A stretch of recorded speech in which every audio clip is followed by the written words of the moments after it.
I want to talk about today. We're going to reach your Billy first, man. Y'all already know it's your girl, Shell Brooke.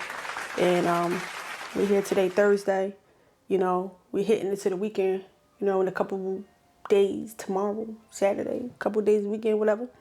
We're going to reach your Billy first. So, yeah, today I want to talk about something decent. Something I don't be normally doing. But, you know, love languages. I want to talk about love languages, man. You know, everybody talk about love languages online. It's my love language, my love language, my love language. So I wanted to talk about love languages today. And me and my partner, we was talking about something the other day. She brought up a good point though. And she's like, yo, what if your love language is based on how your parents treated you growing up? What if you think what your love language is ain't really your love language, but the fact that your parents ain't give you enough of something, or you lack something, or you had too much of something, and you might feel like that may be your love language. You might just identify with that. So I thought it was a decent point she brought up. So I was like, I'm gonna start, I'm gonna talk about that, because I had to, like, brainstorm on it. I'm like, dang. So first of all, we want to start with the 5 love languages are.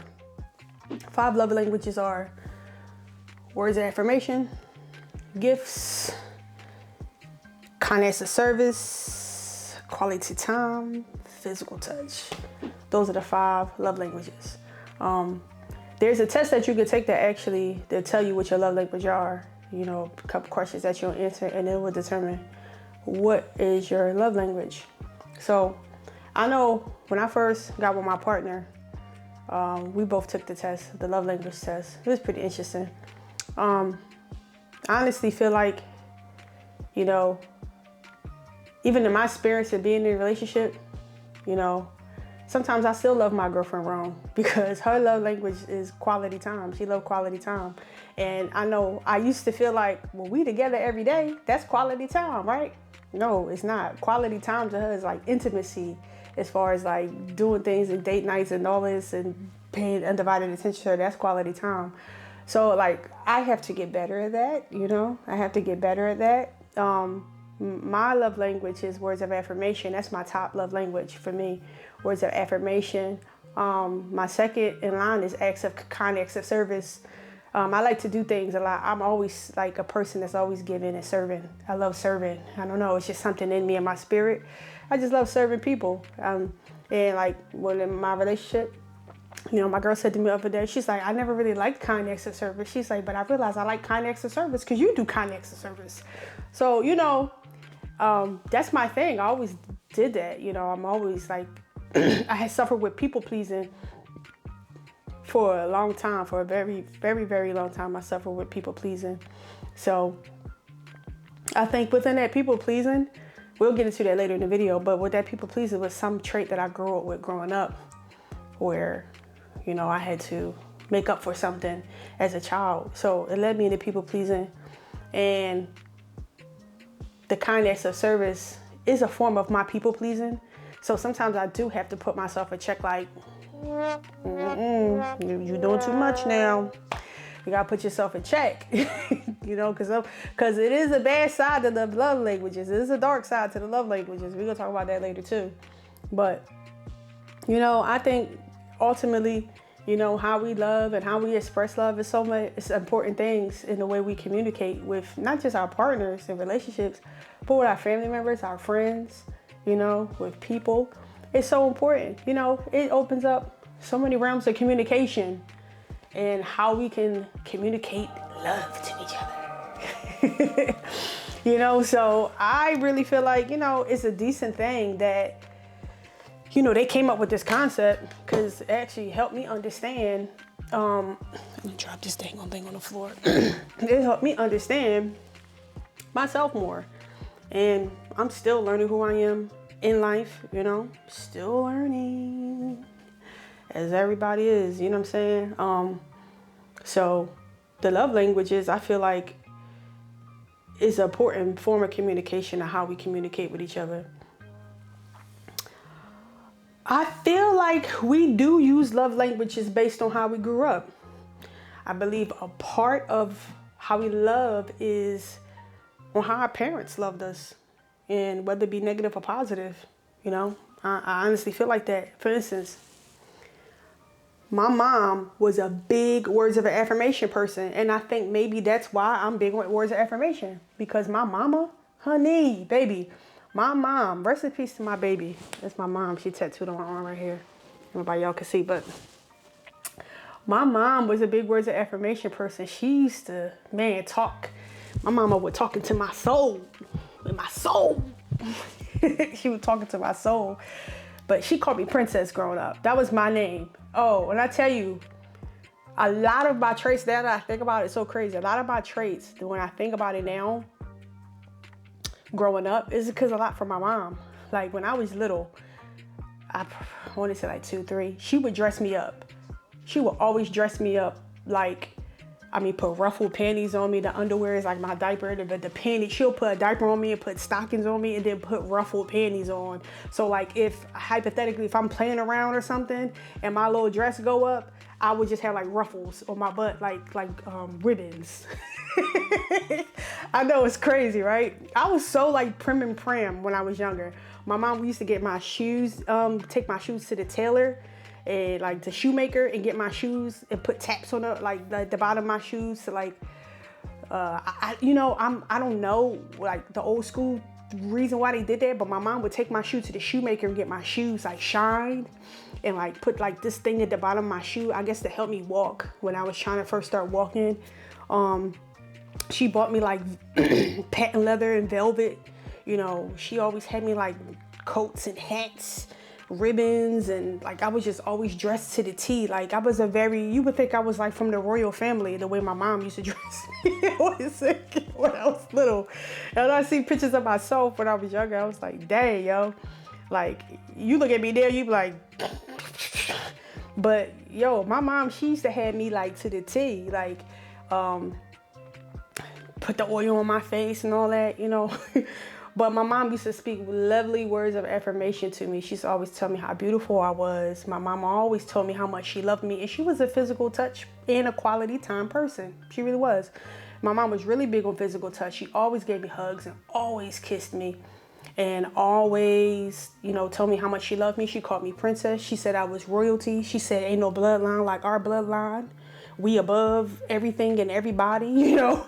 My mom, she was no joke, you know. She said we royalty, baby. Our lineage come from royalty. She'll tell you, you ain't allowed to talk to this person and be involved with this person. And she was real big on that. Don't be mixing bloodlines. My mom was real big. No, not on a racist thing, no, but just like the quality of, I guess, I don't know. But yeah, she's real. My mom was real big on words of affirmation. She really boosted my spirit. She made me feel like I could do anything in this world, literally. And I think that's why it hurt so much when my mom died, because I didn't have that person giving me the words of affirmation that I was used to receiving constantly. You know, and my next love language is the kind acts of service. My mom did a lot of kind acts of service for me growing up. You know, she always had my lunch ready. You know, not saying that, you know, just like she was doing parent stuff, but she would do extra things aside, like from parenting. You know, she would always do like little kind acts of service for me, and she would always serve me my food. Like I was real spoiled. I ain't gonna lie, my mom spoiled the hell out of me, man. Like she would cook and she would get up and get me my food and serve me my plate. And, you know, my mom always, you know, always did that type of stuff, you know, and I would stop her. I'd be like, Mom, you ain't gotta do that. No, you ain't gotta, you know. But, you know, she was just real big on kind acts of service. She was giving. My mom was so giving, like literally, like she would have $5. She would give me half of it. She would give me $2.50 of that $5 without a hesitation. You know what I mean? My mom was a beautiful person. Rest in peace to her, man. She passed away in 2014. My mom was a beautiful woman. So I think that's why a lot of my love language kind of is based off of for my mom. Now, I went into foster care when I was 6 years old, right? I was 6 when I went into foster care, and that was for a brief moment, a couple years from ages 6 to 11. And during that time, I had no love. Like none of the homes I was in, they showed me. I think probably like one of the homes I was in was actually a pretty good home. But the rest of them, you know, it's all about them getting the money for the kid and doing whatever they doing for themselves. But, you know, a lot of that period of time, I experienced a lot of abuse and stuff of that nature. It was like dark times during that time in my childhood. So I didn't experience much of love. I didn't experience much of anything during that period of time. So when I got back with my mom, it was just like a whole different world for me. So I think that dark energy during that time of my childhood actually shifted some things in me too. Some trauma stuff. I got abused and stuff and mistreated and mishandled when I was very young. So I think that took an effect onto me as an adult as well.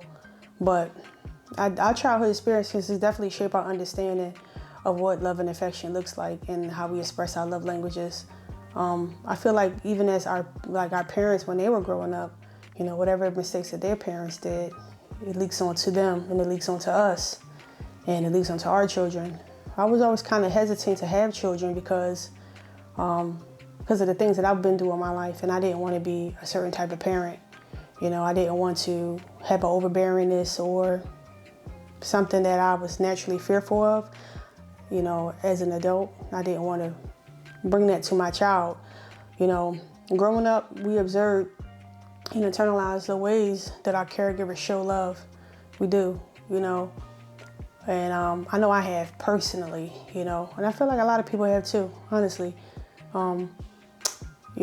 They lacked showing us love in a certain way, maybe we gravitate towards what we lacked, especially if a person that grew up, they didn't have any quality time or physical touch with their parents. They probably crave that as an adult, naturally, because they want more of that because they've never had the experience of having that. So they're like, well, I want a person that is touchy-feely, physical touch, that like to spend quality time, that's showing me a certain level of attention. But also there's a dark side to that too, I feel like, because even with them wanting that, sometimes they may not be able to show that. Even if that's their love language, they're not able to show that because, depending on what type of lifestyle or upbringing they have, the quality time and the physical touch, they may be standoffish. They may not be the most open and warm people, to embrace. A lot of them, they may be very strict and rigid and have trust issues towards people because of the experiences they have had growing up and as adults, So those are dark sides of love languages. Also for me, I feel like I'm a words of affirmation person. So with my words of affirmation, I deal with a lot of negative self-talk. So a lot of the negative self-talk that I deal with is, telling myself that I may not be good enough, or this is a waste of your time, or why are you even trying to do this, or you're too old to do that. But I'm a super big words of affirmation person. It's one of my top love languages. So I tend to deal with that. That's the dark side of that, and having to convince myself that I am good enough, that I am worthy, that I am all of those things. So I'm so used to getting that from my mother, and I didn't have it, for a very long period of time. And it's a big part of who I am, the words of affirmation. So, and I feel like words of affirmation and validation is like two different things. I feel like when you want validation, I think it's healthy forms of validation and toxic forms of validation as well. I feel like healthy forms of validation is knowing and letting people know, like, yeah, you're great, I love you, and you're doing a good job. I really appreciate, how you're doing this. And those are healthy forms of wanting validation, wanting to be told that you're doing a good job. I don't care who you are as an individual, you want some form of validation, right? So I think with that being said, with toxic validation comes in, where it's like you need unwanted and unwarranted attention to feed a certain part of you that really, really, really is low vibrational and really is lacking. You want that, you need that attention constantly to keep you at a certain level. You're unable to maintain that level on your own. You're unable to maintain that level of lovingness internally into yourself on your own. You need people constantly to parade around you and cheer you on, to give you, that's a level of toxic validation. It is. And social media can turn into a level of toxic validation. It really can, self-seeking and self-soothing as well. But I feel like even with people, like I was saying, people that have their love language is quality time, physical touch, and those in that nature, the dark side of those people is they're just not warm people. they closed off. You know, they might be huggy, kissy, huggy people when they open up eventually, but I feel like when they first meet people and they're trying to court and somebody's courting them or try to date them or vice versa, they're not the most warm people. So it's like, they're like, yeah, my love language, quality time, physical touch. You'd be like, really? You're like standoffish, like your wall is way up. But it could be the things that they've been through in their life, but that is a dark side to that love language. You know what I'm saying? I notice a lot of those people that have their walls up are big physical touch, quality time people. Their wall is up, like, you knock, knock, knock, knock. You can't get in. You ain't getting in, baby. You know, but no, that's another thing, you know, people need, you know, some things that people need to work on or whatnot. The acts of service also too, I feel like it's a toxic side to that, because you could become a doormat. You could become a person that's overly indulgent in doing things for people pleasing. You know what I'm saying? I was that person, you know.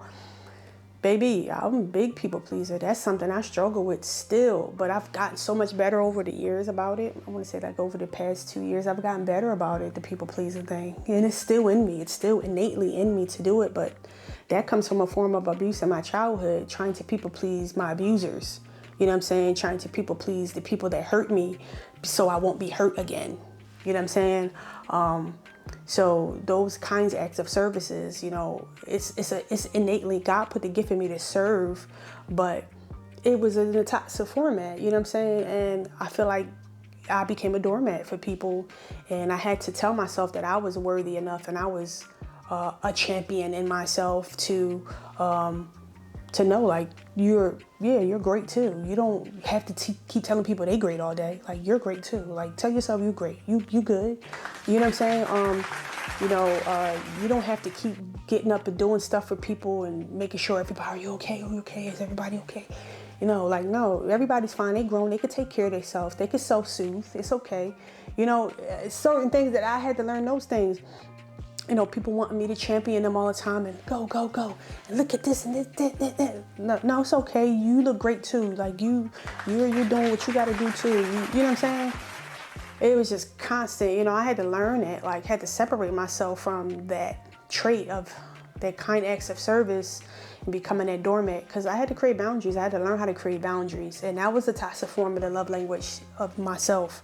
That was my toxic version of my acts of kind service. I had to really create boundaries. I had no choice, because if I didn't, I probably wouldn't have a relationship. I probably wouldn't have a livelihood. I probably wouldn't have my mind. You know what I'm saying? Because it's a real thing. It's a real thing. You know what I'm saying? And, you know, these observations become the foundations for our preferred love language. Like, that's what happens to us, you know? So, it's a deep thing, man. I feel like with my love language, you know, my doormatism, I was a big doormat, huge, man. I had to learn how to say no. No became my favorite word. Child, after a while, no. No became my favorite word. You know, no is like a big part of my vocabulary now. And I used to feel guilty for saying no. I used to be like, if I say no, then they're going to be like, you know, I used to feel really bad for saying no. I'm a really nice person. I think naturally I'm just a really kind person. And like, you know, it's hard for me. It's hard. Listen, nice people got it hard in this world, bro. Like, we nice folks, we got it hard. We got to pretend to be hard, you know what I'm saying? Because people, it's vultures and snakes out here, baby. You know what I'm saying? It's vultures and snakes out here, fam. You know, we got to pretend to be hard. We got to pretend to be mean. We got to really put on our no jacket. You know what I'm saying? Because, you know, when you're a nice, genuinely nice person, you just want to give, do. You want everybody happy. And when you're happy, when they're happy, you're happy. You know, I feel like that's when you know when you love someone, is because when you generally see something that you've done for a person and it makes them happy and you get joy off of them being happy, I feel like that's what real love is in people. You know what I'm saying? And I feel like so many people in the world are selfish nowadays, you know. I don't feel like people really know what love is. They don't have a clue. They don't have they don't even have a diagram in their mind about what exactly it is. And I don't know if it's even really a true form or a true definition of love. But what I can honestly say is, when someone loves someone or a person feels love, their body chemistry changes. They feel it, they know it. You know, it's something that wakes, it's a certain part of you up inside that wakes up when you fall in love. You know, it's a thing that wakes up inside of you, and it becomes filled up with grandeur and like warm feeling. It's like a warm feeling, you know what I'm saying? Can't explain it and put it into words, but it's just a warm feeling. It's like you diving on cloud nine. You be like, you okay up there, buddy? Are you okay up there? All right, call me when you get down here. That's what love is. That's what falling in love feel like. You be like, damn, baby, they gone. All right, I'm just gonna see when they get back down here. You know what I'm saying? That's what falling in love like. So, love languages, having your love languages and expressing it through your partnership, your relationship is a beautiful thing. It is. You definitely got to find somebody that has a healthy dynamic of love in order for you to be able to equally reciprocate your love languages to and with. You know, our childhood plays a major part of how we identify our love languages. It really does. And I want you to pose a question to yourself. Think about your childhood. Think about the things that you've been through, and to say to yourself, wow, is my love language this because of how my parents were or how I grew up? You know, think about that. You know, I remember like just me being young and me being carefree and me just being a child and being innocent, you know, without any, you know, damage being done as of yet, you know, knowing the things that I like and what made me feel good and what didn't make me feel good. You know, that's the raw materials of being a child and knowing like, I like this makes me smile, this makes me happy. Oh, when mom and dad do this, I feel happy. Oh, you know, those are important. Maybe it's a discussion maybe you should have with your children. If I had kids, I probably would be having this discussion with my kids, trying to figure out what their love languages are, because, you know, your kids are people too. They're people, they're personality, you know. And I feel like, you know, once we get to know our children, I don't have any children. I want children, but I don't have any. But once we get to know our children on that level of understanding their love language, we can love them properly, and they can be healed and whole coming up as children and coming into adulthood. You know what I'm saying? So yeah, man. I mean, that's my whole spiel about the love languages in childhood. I'm glad I got to share some of my experiences with y'all from my childhood, you know, delve into that more. I was in foster care for a couple of years. So, you know, definitely took a negative effect on my life, but also I don't look like what I've been through, and I've overcome so much. I just use it as testimony purposes, you know what I'm saying, when it comes to dealing with my life and things that I'm experiencing current day time. You know what I mean? Just, you know, trying to be a better partner, you know what I'm saying? Trying to be a better person, partner, and child of God. You know what I'm saying? That's it. That's all I got for y'all today, man. I ain't gonna lie. ain't nothing too grand, you know what I'm saying? We're just sharing our ideas here. I'm starting this whole thing up, guys. I'm just trying to find my way through this whole YouTube thing and trying to get and find my footing, find out what people like to talk about, what people don't. This is something new for me. You know, I normally just go off the top of my head, but I kind of had like this thing planned out. I was like, oh, I'm gonna write some notes. Let me get some notes down. I've really been trying to put some effort into my content creation. I ain't gonna lie. I've been putting a little bit of effort into it. So, you know, I feel good about it, you know. Hopefully y'all keep tuning in, you know what I'm saying? If y'all like what I'm talking about, click like and subscribe, please. If you're watching the video now, please like and subscribe. Please like and subscribe to this video. Thank you. I would appreciate it so much. I actually gained like 6 new subscribers today. That was pretty cool. I put up a YouTube short. You know, it was moving along. So I thought that was pretty decent.